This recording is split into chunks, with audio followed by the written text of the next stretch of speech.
Bwana Yesu asifiwe. Ni wakati wetu mzuri sasa wa kwenda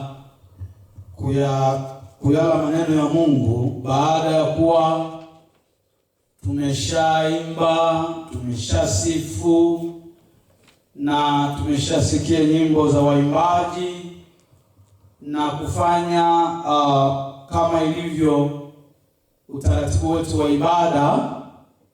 Na sasa ni wakati wa kusikia neno la Mungu ambao ni chakula cha uzima. Mara nyingi tunapokuwa wakati wa kipindi chakula cha uzima, huwa kunatokea mambo ambayo yanamsababishia mtu asiweze kusikia chakula cha uzima ipasavyo.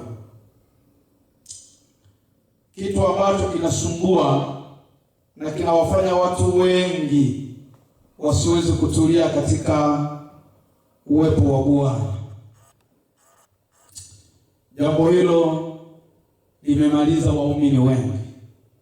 Na mimi ninataka kusema kwamba katika siku hii ya leo ni vizuri tuweze kuwa katika msingi mzuri wa kuweza kuyasikia maneno ya Mungu, ili tupate kabisa kuitumia Injili vilivyo. Asante Yesu Kristo Mwokozi kwa kuwa unatupa hii neema ili kwamba tuweze kukula chakula chetu cha uzima leo. Nitenge sasa sikio na tusikie Roho anavyokwenda kutuambia sisi tuliokuja leo katika ibada. Lakini pia nikushukuru wewe mama, baba uliyekubali kuja kwenye ibada leo. Lakini si hivyo tu, nikushukuru umekuja umeambatana na mkeo na ukaambatana pia na wanao. Tunashukuru kwa sababu watoto wetu wanahitaji kuwa katika nyumba ya Bwana. Kichwa cha neno, bila kupoteza muda, tunayo kichwa cha neno kinachosema ni nini kinawamaliza Wakristo. Ninaposema Wakristo, kwanza nitamke kwamba wale waliookoka. Ni nini kimemaliza kanisa? Tukisema kanisa sio Ukristo. Kanisa ni wale waliookoka. Upande mmoja Ukristo tunauita kama wanamemba wa Yesu, kama wengine walivyokuwa wanamemba wa Yesu kwa ajili ya chakula alichowalisha, wakaitana wakawa wengi kabisa, maelfu yakakutana kumfuata Kristo. Lakini Yesu akajua kwamba hawa wameitana, na akawaambia mmeitana kwa sababu mlisikula ile mikate. Kwa hiyo walikuwa tayari kuitwa wafuasi wa Yesu Kristo kwa sababu walikula mikate. Lakini si hao tunaozungumza leo tuliokuja kwenye ibada. Tunazungumzia wale waliookoka. Ni nini kinawamaliza kanisa la Bwana? Ni nini kinachomaliza kanisa la Bwana? Ndio kichwa chetu. Tukizungumza nini kinachowamaliza, kumaliza kwake nako kutamka ni kwamba Wakristo ama hawa waliookoka, kanisa lililookoka, kanisa la Bwana ni watu waliookoka. Tukitamka kanisa la Bwana ni watu waliookoka. Nini kinawamaliza? Maana yake kumalizwa vipi? Wakati mtu ameokoka, anaanza kwa katika wokovu wa kumjua Yesu Kristo vilivyo. Anakuwa na shauku nyingi ya kutaka kukaa karibu na Yesu mara kwa mara. anakuwa na shauku nyingi ya kusikia Roho Mtakatifu. Angetaka kusikia Roho Mtakatifu anaishi naye muda wote, lakini anakuwa ni mtu ambaye hujizuia kwa mambo mengi.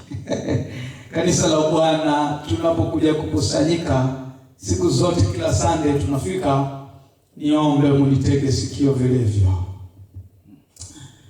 Ndilo neno leo tutakalozungumza ni nini kinachomaliza kanisa la Bwana, au ni nini kimemaliza kanisa la Bwana, kanisa ambalo Yesu liliacha duniani. Nini kinamaliza? Je, ni upungufu wa maombi? Ni kukata tamaa? Ni vitu gani vinamaliza kanisa?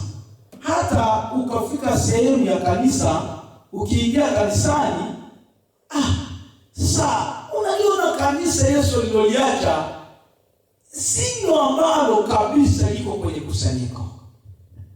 Hivi watu wakiingia hapa, wanaingia, mtu anaingia anatarajia, anategemea kuliona kanisa lililo kwenye neno la Mungu, ambalo Kristo lilimfanya yeye afe, lilimfanya yeye aache ikulu yake na kuona ule kuwa Mungu kana kwamba hakufai kitu. Akimwona mtu kama mimi ninateseka, niko kwenye kifungo, akashuka duniani.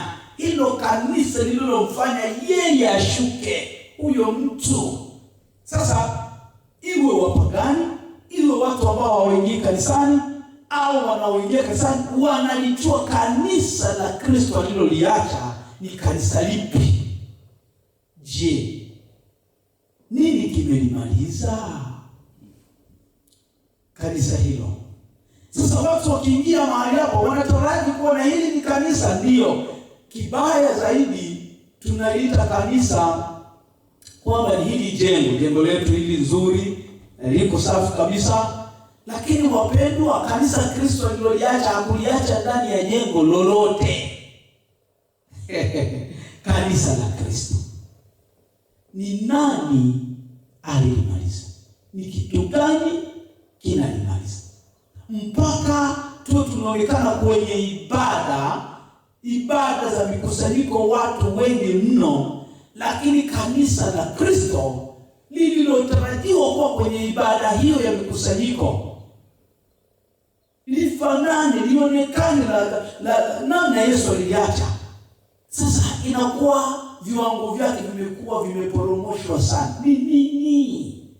Why? Na ni nini? Ndio jambo tunaenda kuliangalia. Hebu tusome neno la Mungu katika kitabu cha Mambo ya Nyakati wa Pili sura yake 19 na mstari wake ule wa kwanza. Ni usomi mrefu, lakini tuteke sikio hapo. Kuna msingi mkubwa wa mambo yetu. Yamkini utapata hali yako nzuri, wewe mama, baba na wapendwa watakao kuwa wamebahatika kuiona na kutuangalia, kutufuatilia kwenye mitandao yetu. Shukuriwe Mungu, maana sasa injili inaweza kufika kila mahali, hata mtu akiwa kwenye nyumba yake na mtu ambaye hakufika kwenye ibada ya kanisa lake anapokwenda yeye kwenye kusanyiko, ama katika miongoni mwa washirika wetu ambao hawakufika mahali hapa leo hii Jumapili tukiwa tunamwabudu Kristo, basi watabahatika kusikiliza neno hili kuliko kuambiwa na watu pengine watamletea tafsiri sivyo. Hapa leo utasikiliza, ukafuatilia vizuri hata nyumbani kwako, mahali uliko mpendwa, ambaye utabahatika kuisikia sauti hii. Nini kimemaliza kanisa la Bwana? Leo ni ujumbe wa mtu aliyeokoka. Leo ninazungumza kwa habari ya mtu aliyeokoka, yaani kwa kanisa la Kristo. Ndilo ambalo leo somo langu linakwenda kujikita juu ya kanisa la Kristo, na wala si juu ya identity ama utambulisho wa makanisa yetu ya hizi anwani. Sio kwa sababu ya address ya kanisa letu. Ninazungumza kanisa la Kristo. Nini kinamaliza? Mambo ya Nyakati wa Pili sura ya 19 mstari wake wa kwanza. Tuanze kwanza hapo, alafu tutaporomoka kabisa, tushuke mzuri, na ndipo nianze sasa kuweza kuchambua kulingana na Roho Mtakatifu atakavyotujalia. Uwe mvumilivu, tule chakula cha Bwana. Ninasoma katika jina la Yesu Kristo. Mstari wa kwanza inasema, Yehoshafati mfalme wa Yuda akarudi Yerusalemu nyumbani kwake kwa amani. Yehu mwana wa Hanani Mwonaji akatoka kwenda kumlaki, akamwambia Mfalme Yehoshafati, je, imekupasa kuwasaidia waovu na kupenda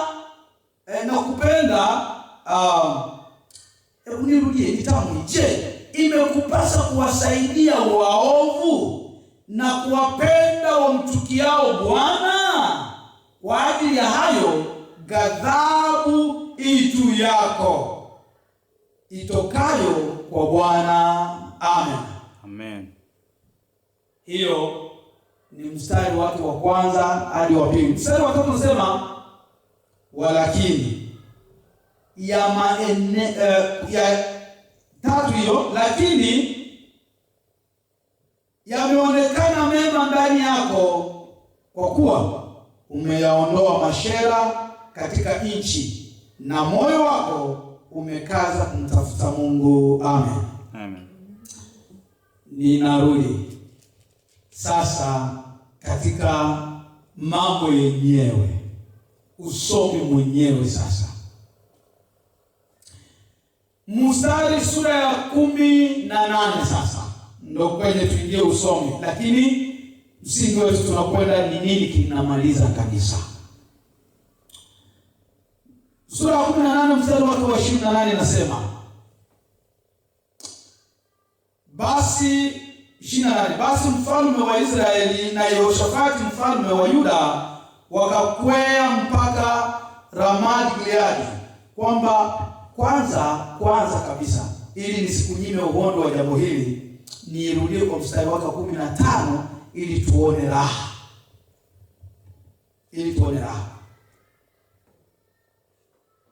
Kwa sababu nikienda hivyo hautanielewa mpendwa. Nadhani ulikuja hapa ili tule neno la Mungu. Ngoja nianze mimi mstari wa kwanza ndio nione 18. Basi Yehoshafati alikuwa na mali na heshima tele. Tena akafanya ujamaa na Ahabu. Hapo ndipo nilipokuwa nataka sasa twende. Hebu tuporomoke kusome wote.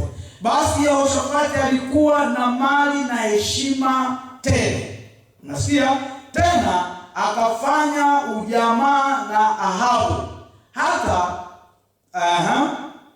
baada ya miaka kadha wa kadha akamshukia Ahabu huko Samaria. Ahabu akachinja kondoo na ng'ombe tele, yeye na watu waliokuwa pamoja naye. Akamshawishi ili apande pamoja naye waende Ramoth-Gileadi. Tatu mstari wa 3 wa sura 18 ndio liko nasoma. Ahabu mfalme wa Israeli akamwambia Yehoshafati mfalme wa Yuda, je, utakwenda nami mpaka Ramoth-Gileadi? Akamjibu huyo, sasa ni Yehoshafati anamjibu Rahabu. Akamjibu Ahabu, sio Rahabu, Ahabu. Akamjibu, mimi ni kama wewe na watu wangu kama watu wako, nasi tutakuwa pamoja nawe vitani. 4. Yehoshafati akamwambia mfalme wa Israeli, uulize leo na kusii kwa neno la Bwana. Ndipo mfalme wa Israeli akakusanya manabii watu 400, akawaambia, je, tuende Ramoth-Gileadi vitani au niache? Wakasema, kwea, kwa kuwa Mungu atautia mkononi mwa mfalme. 6. Lakini Yehoshafati akasema, je, yupo hapa nabii wa Bwana tena, ili tumuulize na yeye?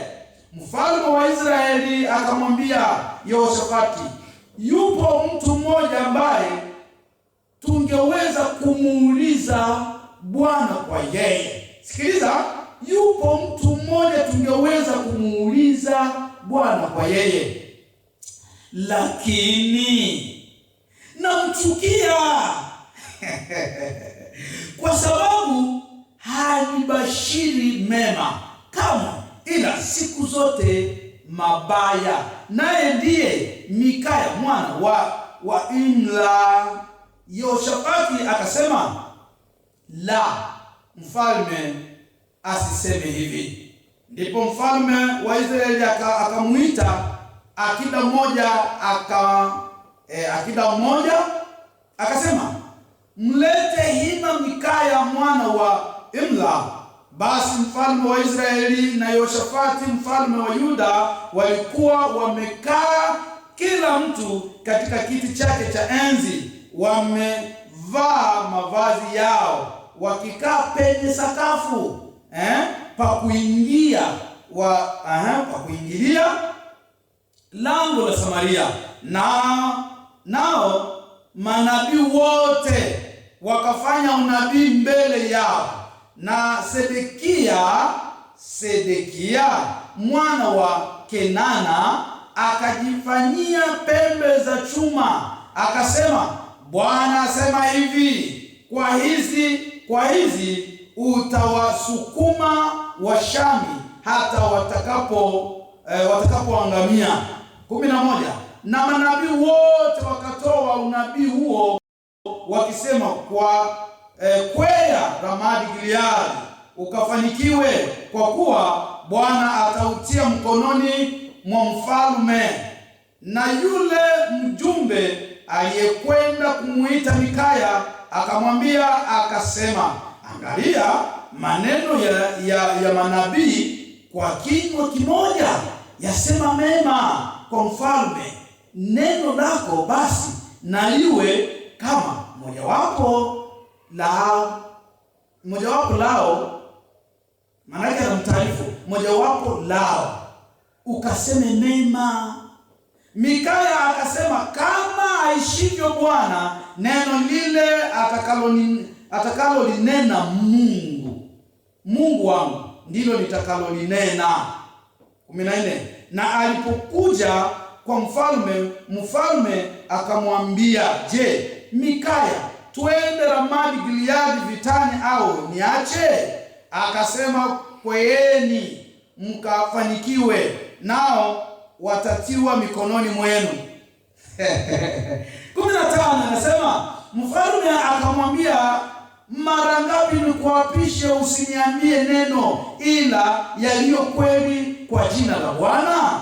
Akasema, nalimuona Israeli, naliwaona Waisraeli wote wametawanyika milima. Unaona, wametawanyika milimani kama kondoo wasio na mchungaji. Bwana akasema, hawa hawana bwana, na warudi kila mtu nyumbani kwake kwa amani. Mfalme wa Israeli akamwambia Yehoshafati, je, sikukwambia hata nibashiria mema ila mabaya? Mikaya akasema, sikieni basi neno la Bwana. Nalimuona Bwana ameketi katika kiti chake cha enzi, na mkono wake wa kuume na wa kushoto. Bwana akasema, ni nani atakayemdanganya Ahabu mfalme wa Israeli, ili akwee Ramadi Gileadi akaanguke huko? Basi huyo akasema hivi na huyu hivi. Akatoka pepo akasimama mbele za Bwana akasema, mimi nitamdanganya. Bwana akamwambia, jinsi gani? Akasema, nitaondoka na kuwa pepo wa uongo vinywani mwa manabii wake wote. Akasema utawadanganya na wote. Akasema utamdanganya na kudiriki pia. Ondoka ukafanye hivyo. Basi sasa angalia, Bwana ametia pepo wa uongo vinywani mwa manabii wako hawa, naye Bwana amenena mabaya juu yako. 23. Ndipo akakasirika Sedekia mwana wa Kenana, akampiga Mikaya kofi la shavu. Nabii huyo kampiga mwenzake nabii. Akasema, alitokaje kwangu roho ya Bwana ili aseme na wewe? Mikaya akasema, angalia, utaona siku ile utakapoingia katika chumba cha ndani ili ujifiche. 25. Mfalme wa Israeli akasema, mchukueni Mikaya jamani, mwe wavumilivu, nataka tusome usomi mzuri. Mikaya mkamrudishe kwa Amoni mkuu wa mji, na kwa Yoashi mwana wa mfalme. 26. Mkaseme, mfalme asema hivi, mtieni huyu gerezani, mkamlishe chakula cha shida na maji ya shida hata nitakaporudi kwa amani. Mikaya akasema, ukirudi kabisa kwa amani, Bwana hakusema kwa mimi. Akasema, sikieni enyi watu wote. Basi mfalme wa Israeli na Yehoshafati mfalme wa Yuda wakakwea mpaka Ramadi-Gileadi. Mfalme wa Israeli akamwambia Yehoshafati, nitajibadilisha na kuingia vitani, lakini wewe uvae mavazi yako. Mfalme wa Israeli akajibadilisha, nao wakaingia vitani. Basi mfalme wa Shamu ilikuwa amewaamuru maakida wa magari yake, akisema, msipigane na mdogo wala mkuu, ila na mfalme wa Israeli peke yake. Ikawa maakida wa magari walipomwona Yehoshafati wakasema, mfalme wa Israeli ni huyo. Basi wakamgeukia ili wapigane naye, lakini Yehoshafati akalia na Bwana akamsaidia. Mungu akawafarakisha kwake. Ikawa maakida wa magari walipoona ya kuwa siye mfalme wa Israeli, wakageuka nyuma wasimfuate. Na mtu mmoja akavuta pinde kwa kubahatisha, akampiga mfalme wa Israeli mahali pa kuungana mavazi yake ya chuma. Kwa hivyo akamwambia mfalme, sasa akamwambia mwendeshaji wa gari, geuza mkono wako unichukue kutoka katika majeshi, kwa kuwa nimejeruhiwa sana. Amen. Amen. Bwana Yesu asifiwe. Amen. Nataka niseme kwamba nimesoma urefu. Usisahau kwamba nimesema ni nini kimelimaliza kanisa la Bwana. Tunasoma kitabu hiki cha Mambo ya Nyakati wa pili mstari wa sura ya 18, tulianza na sura ya 19, lakini tunataka kuzungumza sasa. Israeli walikuwa ndilo kanisa la kwanza jangwani kabla ya Kristo hajaja kutufia sisi. Kanisa la kwanza tunalihesabu ni Israeli katika jangwani, na wakati huo wameenda hadi wanaenda kuingia katika mji wa ahadi. Wakati huo wamestawi, wakati huo wamekwisha kuwa na wafalme, wameanza kuishi na wafalme wao. kanisa la kwanza. Sasa kama kanisa la kwanza ama taifa la kwanza la Mungu kuwepo katika kumwabudu vilivyo, Mfalme Yehoshafati ni mfalme ambaye alifanya vyema machoni pa Bwana. Aliongoza ufalme wa Yuda katika wakati wake huo, lakini wakati huo akiwa amefanikiwa kama tulivyoona, akiwa pia na heshima nzuri, lakini mafanikio yake hayakuwa tu ya kimwili, yalitokana na kuenda vizuri mbele za Mungu, kuliheshimu na kuliogopa neno la Bwana, lakini na kufanya kadiri Bwana anavyoenda kumwagiza afanye ndivyo alivyofanya. Woga wa Mungu ulikuwa kwake, hofu ya Mungu ilikuwa kwake. Na kwa sababu ya hofu ya Mungu kuwa kwake na kwenda katika kusikia maagizo ya Mungu, Mungu alimheshimisha, Mungu akamfanikisha. Makosa yakaja. Yehoshafati akautaka kufanya urafiki. Akataka kufanya urafiki na akafanya urafiki na mfalme mwingine. Na katika kufanya urafiki na mfalme mwingine ambaye ni huyu mfalme Ahabu, huyu akawa ni mfalme ambaye anarafikiana na nani? Na Yehoshafati. Alafu katika urafiki wa muda mrefu, mwishowe akaenda kumtembelea. Anashuka kwenda kutembelea rafiki yake. Yehoshafati ndiye alienda kumtembelea. Alafu rafiki yake mfalme anachukua na mchinjia ng'ombe nini, wanakula kondoo. Hiyo ni karamu ya kumpokea rafiki yako, bwana mgeni amefika. Alafu wakati wanafika pale, nitege sikio mpendwa, katika kula chakula Ahabu akamprofiti, akamwambia, kwa vile umekuja hapa, kwa vile wewe ni rafiki yangu, bwana ninayo mishe, je, utaenda na mimi? Kwa sababu nina mpango wa kwenda kupigana vita, utakwenda na mimi? Vita vile anaenda kuvipigana Yehoshafati kwa sababu ya urafiki, Yehoshafati kwa sababu ya kushirikiana na nani? Na huyo Ahabu. Yehoshafati akajisahau. Yehoshafati hakukumbuka kuwa huwa anafanya mambo yaliyo katika mwelekeo wa kimungu. Lakini hisia zake zikamjia, akasema, bukanidamu tena la kuuliza hilo. Watu wako ni kama watu wangu, wewe ni kama mimi bwana. Maana yake jeshi lako ni jeshi langu ni la kwako.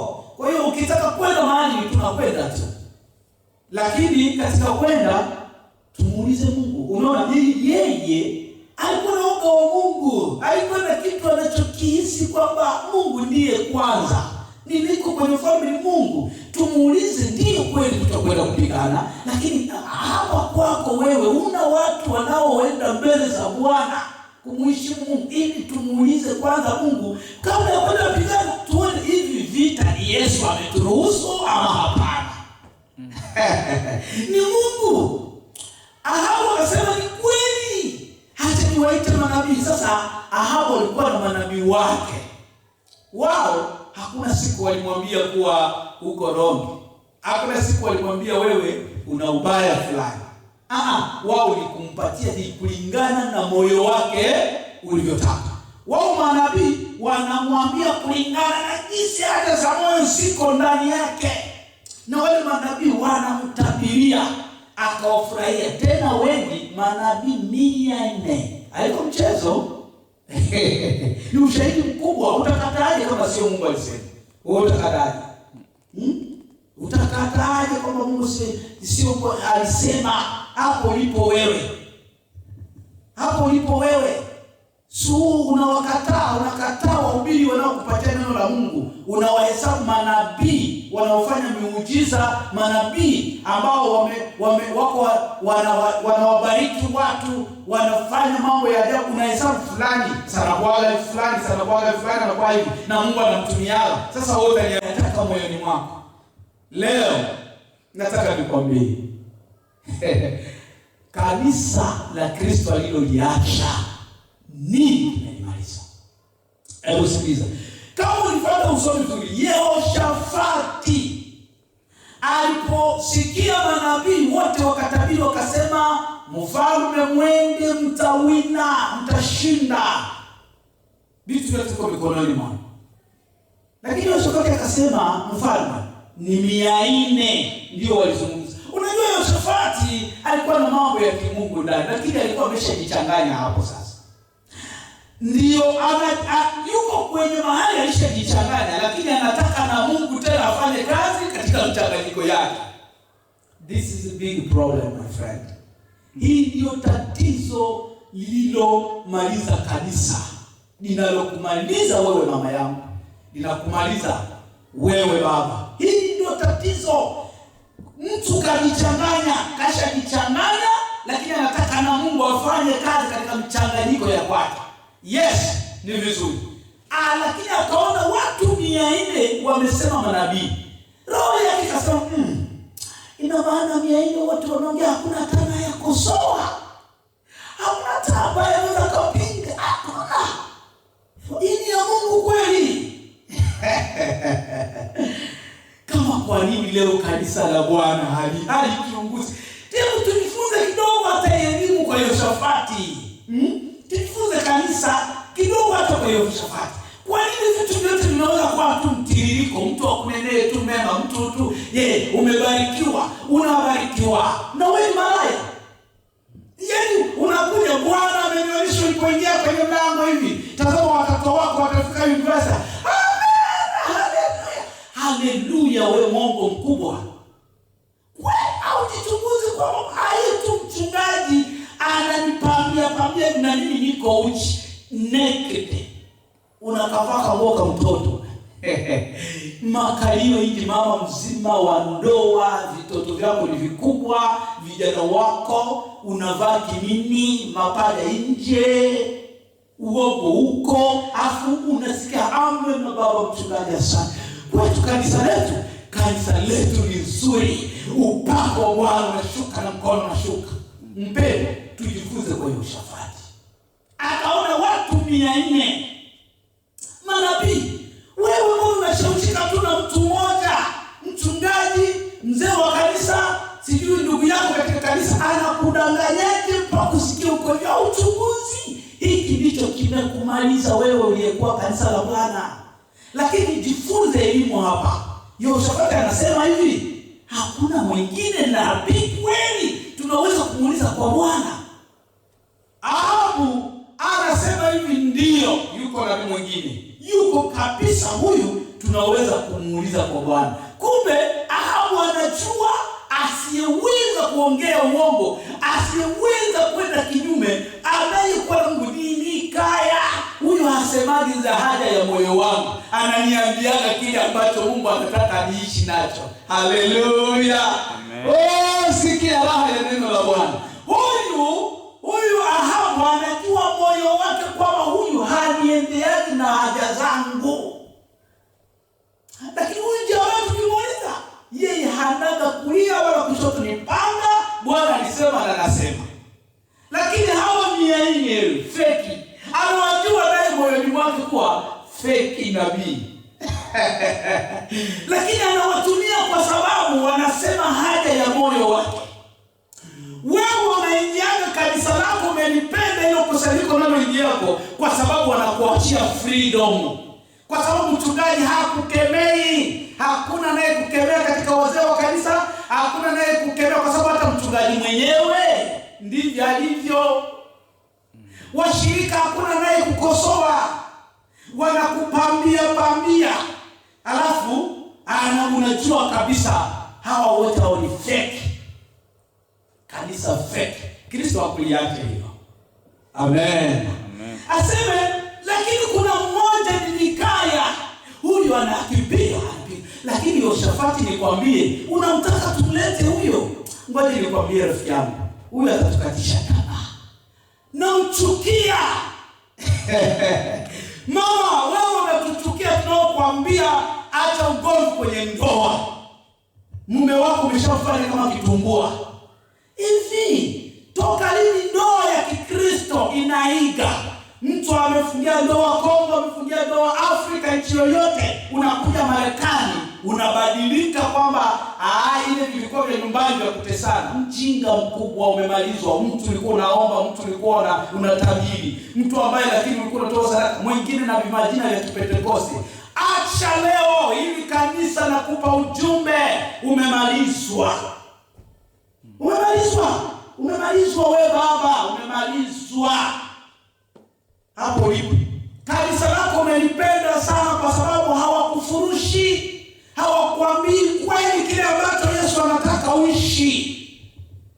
Ndiyo maana na sadaka wakisema unatoa haraka, chakula unatoa haraka. Lakini nikwambie, lazima nabii wa kweli aseme kile Yesu anachokitaka. Na hicho anachokitaka ndio uhalisia. Nini kimemaliza kanisa? Mikaya akasema wakamleta. Walipomleta tayari wameshamtisha. Bwana, nabii na ile wameshasema hivi. Wewe na wewe useme kama ilivyo. Unaona bwana? Mikaya akasema I'm so sorry. Sitageuka.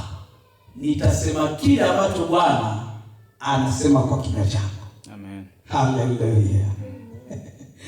Nitasema kile. Mimi niko hapa leo na kuhubiri, lazima nikwambie kile Bwana anachokitaka kwa neno lake. Mikaya akasema, nimemwona Bwana. Kwanza alipomfanya mtu anamwambia niambie niende au nisiende. Manabii ni aina wamekaa pale washatabiri. Jamaa anaingia na waona manabii ni aina.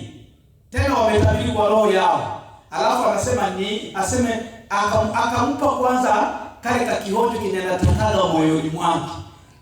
Bwana ameona, amesema nenda, mtawina, utashinda, utakuwa katika ufalme wako. Anasema hiyo, sikiliza niwaambie, hata shetani anatujua kwamba huyu haiko kwangu. Huyu mfalme Ahabu akasema, akasikiliza moyo mwake, akajua akajawaga hakuna siku anaweza niambia. Na anasema kama wenzake, hii ni danganya toto. Hii ni kinimacho. Hii haiko ndio unabii alionao kwangu huyu. Huyu naye mjua hakuna. Akasema hivi, wewe Mikaya, ni mara ngapi nimekuambia usinidanganye mambo ya uongo, hiyo niambie kwa neno la Bwana. Kumbe hapo anajua kama huyu ndio mkweli nilikwambia hivi. Oh, haleluya. Lakini wale miende wake walipotabiri hakuambia hivyo. Hakuambia hivyo, hapana. Alikuwa anataka umaskini nani Yehoshafati na feki wake. Unaona? Lakini kwa kumwangalia Yehoshafati, kwa sababu ni rafiki mpendwa, banaleta nabii. Nabii anasema nenda kwea mlimani. Ahabu anasema la, si kweli huyu jamaa. Hata Mungu wa kweli. Anamwambia mara ngapi? Alafu Mikaya alipoona kwamba Ahabu anataka ajue sasa, mara hiyo amekuwa tayari kujua kweli ya Mungu, amekuwa tayari kuambiwa kile Yesu anataka.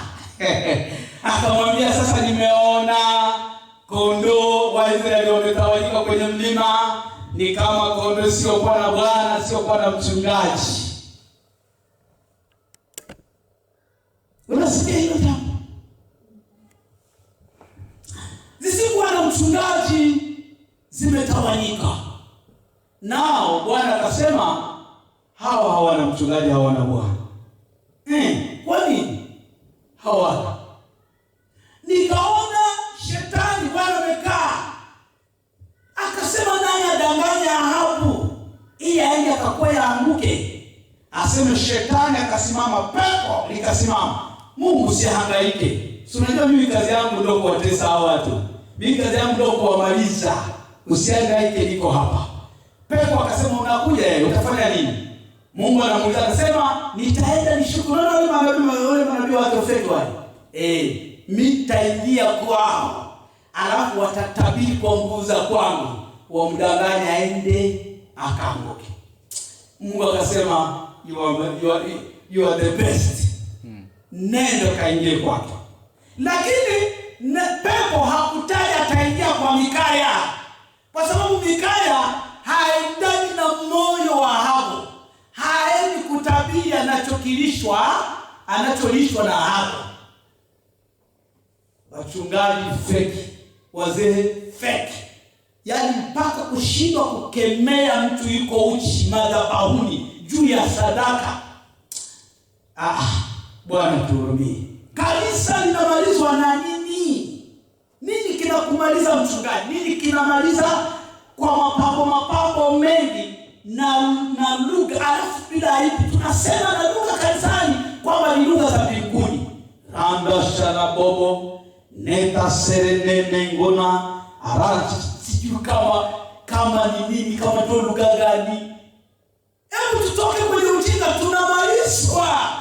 Utasemaje randa shene bobo tiki mtu yuko naimba madhabahuni buchi? Angalia jinsi watu wanavaa kanisani. Kanisa linaonekana kama dangulo. Kanisa kama dangulo, kama sehemu ya bar, kama sehemu ya ukumbi wa ucheshi, kama sehemu ya comedy. Kanisa watu wanaingia. Mchungaji, kanisa Yesu aliloliacha ni hilo. Limemalizwa na nini? Ni ushirikiano wa giza. Ni ushirikiano wa kanisa kushiriki vitu viovu. Ni kukaribisha mambo ya uovu ndani ya kanisa. Ndilo limemaliza kanisa. Kanisa la Kristo aliloliacha halikuwa na ushirikiano na mambo ya giza. Halikushirikiana na watu. Yehoshafati kilichotaka kumuua ni kufanya ushirikiano na watu waovu. Bwana Yesu asifiwe. Sasa walipoingia vitani, huyu mfalme anamwambia na habari. Baada ya Mikaya alishamwambia kweli na akaacha na mfunga, anaenda moja kwa moja wanaingia vitani. Alafu yule Ahabu akasema ngoja nijibadilishe, wewe uvae mavazi haya na mimi nivae mavazi haya. Usikie huo uongo. Watu waovu kishirikiana nao wanakumaliza. Watakunyonya, utawazo ngali vizuri, ni marafiki, ni watu wa community yangu, ni ndugu zangu, kumbe pole unaisha. Kuna ushirika gani kati ya nuru na giza? Hakuna. Walipoingia wale maadui wakasema ndiye huyu, tumfuate. Sasa wakati wanamfuata akalalamika. Unaona sasa? Akalalamika maana tayari kifo kimempata. Walipolalamika Mungu akamsaidia ili waelewe ile sauti. Wakajua kumbe siye ule adui tunayefuata. Siye Ahabu. Wakageuza. Mimi pointi yangu ni hii. Leo kwa masikio yako umesikia. Huyu Yehoshafati aliporudia kutoka vile vita baada ya mwenzake ameanguka, ndipo huyu nabii wa Bwana akaja kumlaki. Akamwambia Yehoshafati, je, inakupasa kuwasaidia waovu?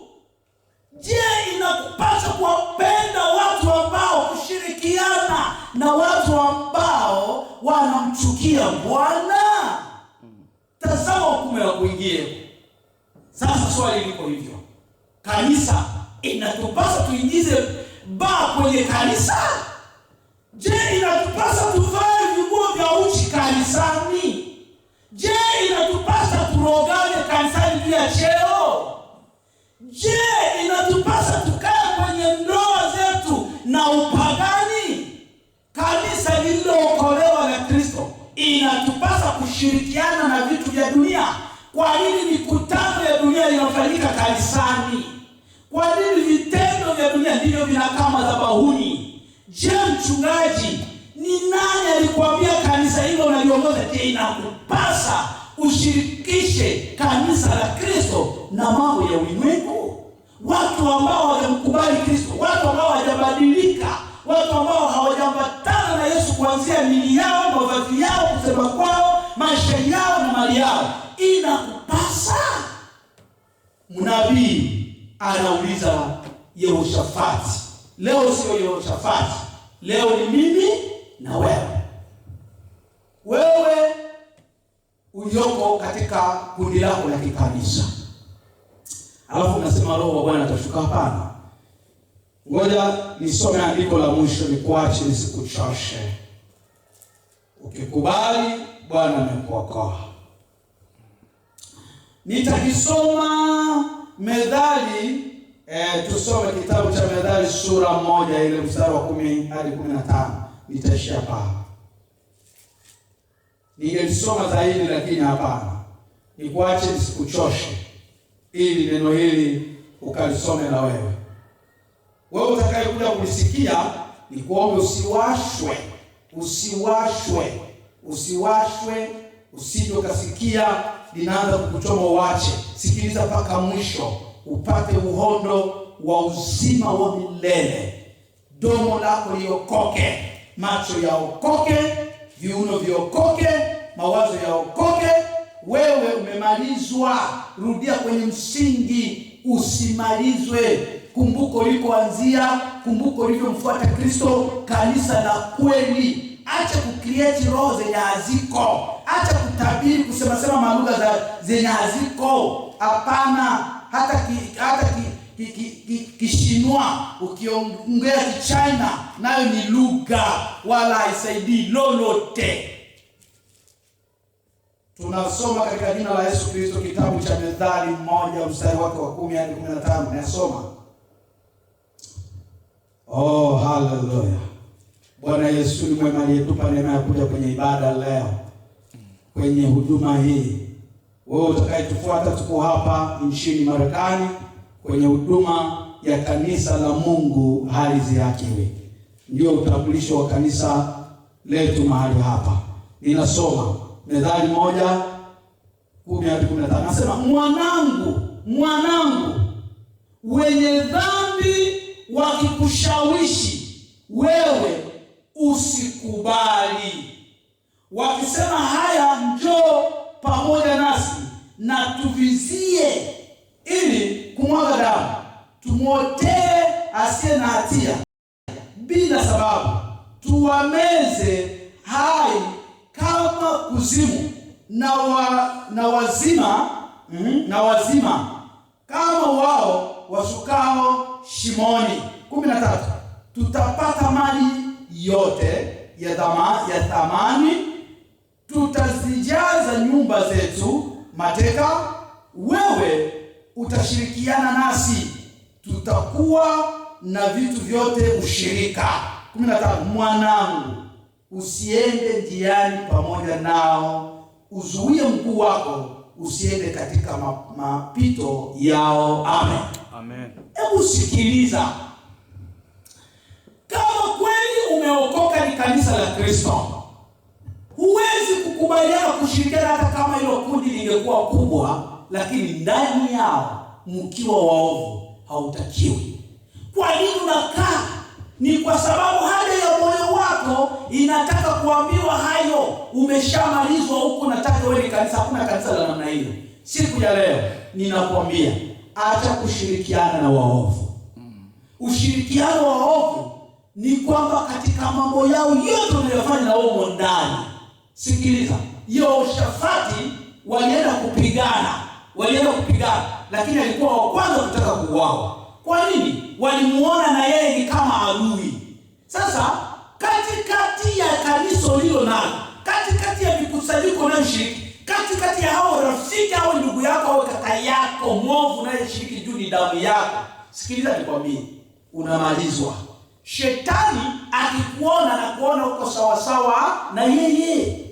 Hebu angalia, ukienda katika barabara ukikuta ukikamatwa pamoja na mwizi, jambazi, na unakamatwa, polisi anakushika na wewe ukatoa ushahidi, kwa sababu wewe nao ni mwizi kwa wakati ule. Mwizi katika ule. Kwa sababu ukiingiza watu wa kuvaa uchi ndani ya kanisa, mchungaji, na wewe ni malaya. Kwa sababu kanisa likiingia wanaona watu wako uchi. Sikiliza, hakuna wokovu wa kuhubiria mtu aache dhambi kanisani. Hamna.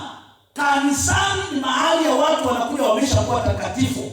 Watu wanahubiriwa wokovu wakiwa wako nje. Mtu wa nje ndiye tunahitaji kumhubiri aje ahudumie jina la Bwana kwenye madhabahu. Lakini wewe ambaye umeingia kwa Yesu, hautaki kuhubiri kutubu dhambi. Unatubuje? Maana hujaokoka. Tunahitaji watu waliookoka ndio wanatubu, wanampokea Yesu Kristo.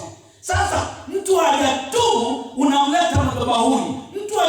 akitubu anakuwa mzee wa kanisa. Mtu hajatubu bado ni mlevi, alafu anapiga vyombo vya muziki. Wapendwa, ni nini hii tunalolifanya kanisa la Bwana? Hebu sikiliza, watu wakiingia wanaona na nyinyi wote ni wale wa zile kanisa za bla bla, ni wale ambao Kristo hayuko kwao. Yehoshafati walimuona wakajua ni yule adui. Ndio maana unaona kanisani amani hakuna. Ndio maana unaweza kuona kanisani hakuna furaha. Sehemu ya kanisa ni sehemu watu walikuwa wanakimbilia. Ukimkuta mchungaji unasikia imani yako iko sawa na kukutana na Baba, lakini leo hii washirika wanakuona fake. Mchungaji wetu ni fake, lakini acha tuendelee kukaa naye kwa sababu anatuambia zile haja zetu. Huyu Ahabu alijua hao manabii ni fake, lakini kwa kuwa wao wananiambia haja zangu, ngoja nikae nao. Sikiliza, umemalizwa. Huyu Yehoshafati yeye alipoona ya kwamba wanamfuata, akili zake zikajua, ikasema kwani nini adui? Kwa nini wanamfuata? Akakumbuka ya kwamba amejichanganya, ameenda katika sehemu ambayo hastahili kwenda. Ameshirikiana na ushirika ambao hastahili kushiriki. Akalalamika, akalia, maana yake akaomboleza. Mungu akamsaidia, wale watu watambua kuwa yule sio kama wao. Haleluya. Leo nikupatie sasa taarifa. Geuka. Baba, geuza huduma yako. Mama yangu ambao unaendelea kukaa katika hilo kundi, geuka. Mlalamikie Kristo. Toka katika hayo. Lalamika leo.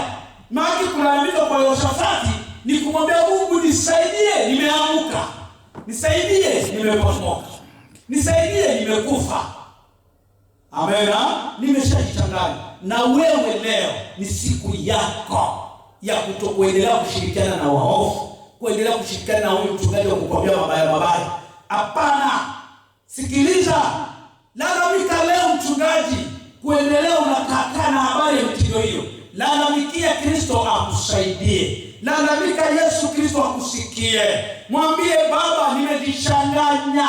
Nilikuwa ninavaa hivi kwa sababu nilikuwa nimerubuniwa. Hilo kundi ulilo ndani yako limekurubuni, limekumaliza. Wasikudanganye. Angalia Methali inasema, mwanangu waovu wakikushawishi usiende. Lalamika leo. Lalamika mpendwa. Lalamika mama yangu, uko katika hilo kundi. Vinginevyo utakuwa kama wao. Hukumu ya Bwana kufika, unaangalia tu. Watu wakiingia mahali pale wanaona wote ni malaya. Wanaona wote ni kama wachawi. Ndani ya kanisa hakuna tena kuhubiriana habari za uzima. Mkiangalia vizuri makanisa sisi yamekwenda na manabii, break ya kwanza ni kuhubiri uchawi. Yaani unaona shetani. Kwa nini kanisani mambo ya mivumo ya uchawi ndio na neno? Maana yake kanisa halipo. Kanisa hakuna. Alafu nyinyi mnafurahia. Amena. Na ndio ameniambia kweli. Ameona mtu mmoja ni mchawi. Hivi mchawi ni nani mbele ya Kristo? Mchawi ni nani mbele ya damu ya Yesu Kristo? Hata tuweze kuwa bize na kuambia habari za uchawi, tuweze kuwa bize na kusema unabii wa miungu ya mababu. Umemalizwa dada yangu. Unafurahia hivyo kwa sababu ndio yaliyo kwenye moyo wako. Lakini leo ninakueleza taarifa ya neno la Bwana ikupatie uzima. Ulalamike kama Yehoshafati. Je, inakupasa wewe ufurahie hayo mambo? Yehoshafati anaambiwa, je, inakupasa ushirikiane na wabaya? Inakupasa wapende watu wanamchukia Bwana? Kwa nini wewe unapenda?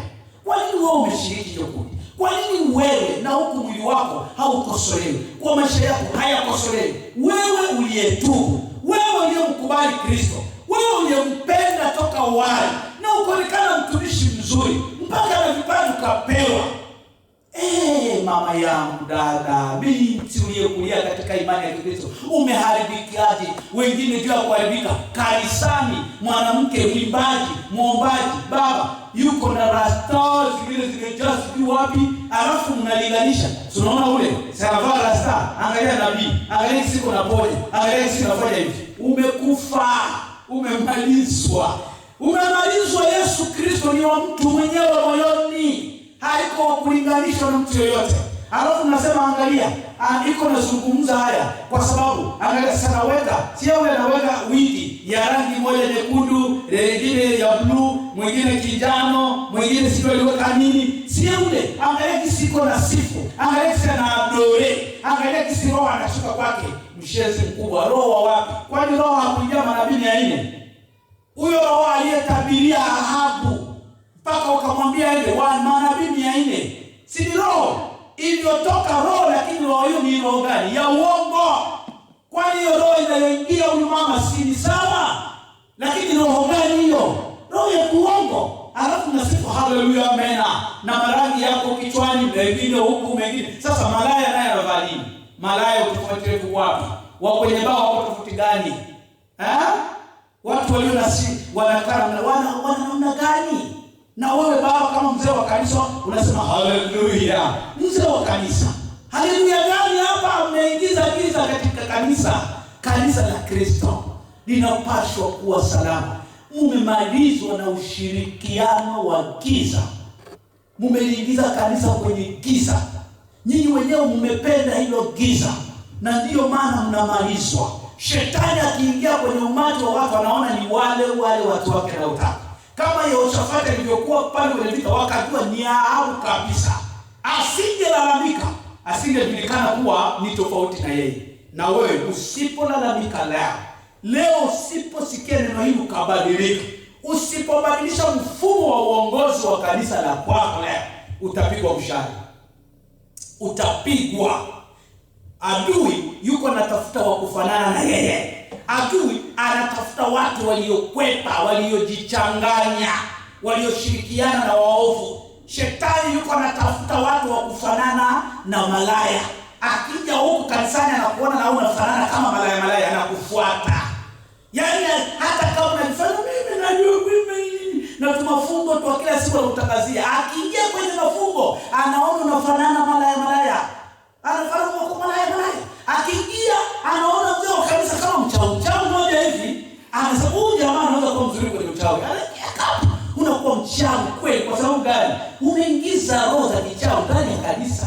Kanisa la Kristo lililoacha mchungaji.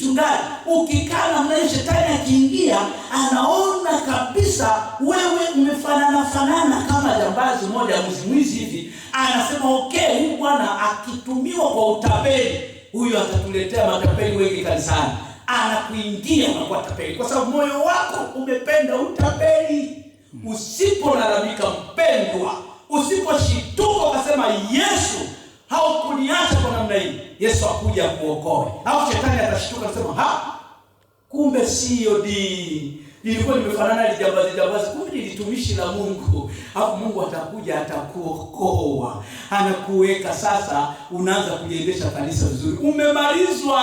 Mtindo huu unaupeleka mpaka na maverse Biblia na kupatia, unaanza kuchambua, shetani anakuchambua kama manabii 400 walivyomwambia Ahabu. Sikiliza, shituko wewe kama Yehoshafati. Tumuulize nabii wa kweli kanisa letu. Asante wewe utakayesikiliza. Asante wewe utakayevumilia kumaliza mahubiri haya.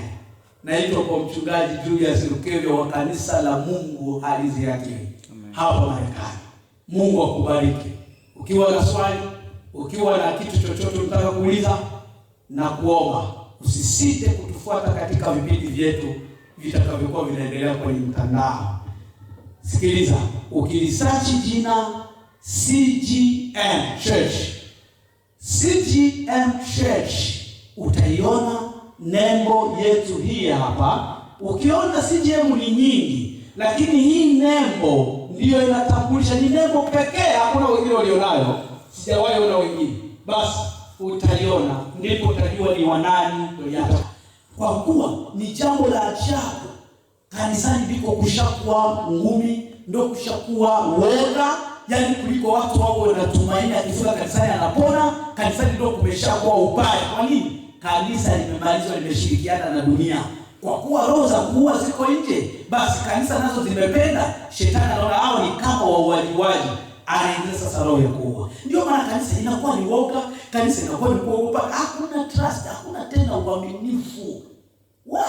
Kanisa la Kristo limemalizwa na kushirikisha mambo ya dunia na kuwa katika kanisa. Hivyo lalamika, kimbia, ita Bwana kwa baba, sitaki shetani animalize namna hii. Yaani Yehoshafati aliona, akaona anataka kumaliza kwa sababu Bwana, nimejichanganya, nihurumie, nisiuawe. Na wewe kabisa mwambie Bwana, nimejichanganya. Ndio maana nakuwa hivi, si malaya, sitaki kuwa mzinzi, lakini naona kana kwamba nafanana malaya kama uzinzi na kama ninafanana, nisamehe Bwana, nimejichanganya kwenye hili kundi. Toka kwenye kundi hilo, toka kwenye kanisa hilo, toka kwenye hicho kikundi. Hakuna cha kanisa hilo, hicho ni kikundi, sio kanisa. Kanisa la Kristo ni hilo linaloshituka, linasikia ile kweli, hapana kufurahia hayo unayoambiwa kila siku. Nami nakuomba ubadilike. Kanisa lililoliacha Kristo linahitajika kuwa na msingi wa muonekano, mfanano ndani ya roho mpaka nje, na watu wanapofika wanaliona kanisa la Kristo. Wapagani wanajua, wachao wanajua, shetani anajua kanisa la Kristo ni lipi. Kwa hiyo lazima Yesu akujue, akuone, shetani akuone, pepo akuone, mchao anajua kanisa la Kristo ni lipi. Itika, usikubali hayo mambo. Mungu atakusaidia, utakuwa chombo kingine cha kurudia kwenye msingi wa ile ulioamini na kanisa lake kuanzia mwilini hadi rohoni. Amen. Amen, amen, amen. Tuombe Mungu. Mungu Baba, katika jina la Yesu Kristo, Bwana na Mwokozi wangu, na kushukuru kwa jambo hili na kwa neno hili. Asante kwa sababu hiki ni chakula cha uzima ambacho kitawafikia wengi watakaobahatika kusikiliza na kuwa na utulivu. Mungu, Roho wako washukie akawape uzima tangu sasa na hata milele. Amen. Amen. Na sasa kama wewe ni mgonjwa mahali uliko, hebu nitege sikio. Weka mkono wako mahali ambapo unasikia kuna maumivu, mahali ambapo unasikia hakweli sawa. Yesu ninayemhubiri hapa, huyu ninayekuambia kanisa lake, huyu baba huyu anafanya kazi. Hata ungekuwa kwenye gari lako, hata ungekuwa chumbani ufunguni, anaenda kuyavunja hayo yanayokusumbua, ili mradi wewe kama utampazia sauti akuokoe na huo ugonjwa. Haleluya. Acha niombe. Baba, katika jina la Yesu Kristo, kwa mamlaka ulionipatia kwa kupigwa kwako kwa damu yako ya samani, mamlaka haya yalitolewa kwa gharama kubwa na kunipa nawe kunikabidhi ya kwamba kile tutakachokifunga duniani mbingu zitafunga, na tutakachokifungua zitafunguliwa. Ninaomba katika jina la Yesu Kristo, na maneno yako yawe kweli na ana kwa ajili ya shida ya huyu mama, kwa hiyo shida ya huyu baba, kwa ajili ya shida ya huyu dada, kwa ajili ya shida ya huyu mtoto. Mungu, kwa ajili ya shida yake unaijua, maisha yake yote unayafahamu. Shida za ndoa, shida za shule, shida Yesu za kazi, shida za magonjwa mwilini. Yesu wetu akiwa tafikia ile akiwa hospitalini, Mungu mahali pake umwamshe. Bwana, mjibu mtu yeyote kwa kadiri ya haja yake kupitia jina la Yesu Kristo, Bwana na Mwokozi wangu. Ninayazima na kuyafukuza yote yanayomtesa na yote yanayomsumbua, na mbingu zako ziseme amen na Yesu Kristo. Ninayaondoa yote, hakuna lililo gumu kwako Yesu. Katika wewe tunangoa nguvu zote za kudhimu, mbingu zako ziseme amen, na neno lako lipigwe muhuri kama ulivyosema.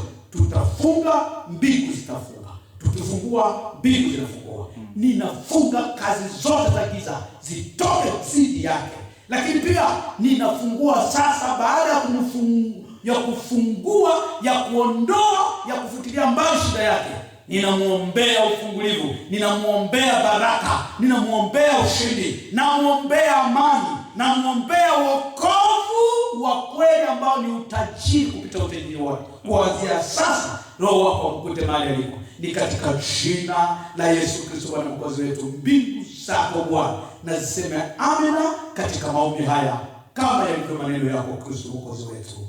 Amen. Mungu awabariki. Tuondoke na amani ya Yesu Kristo. Amen.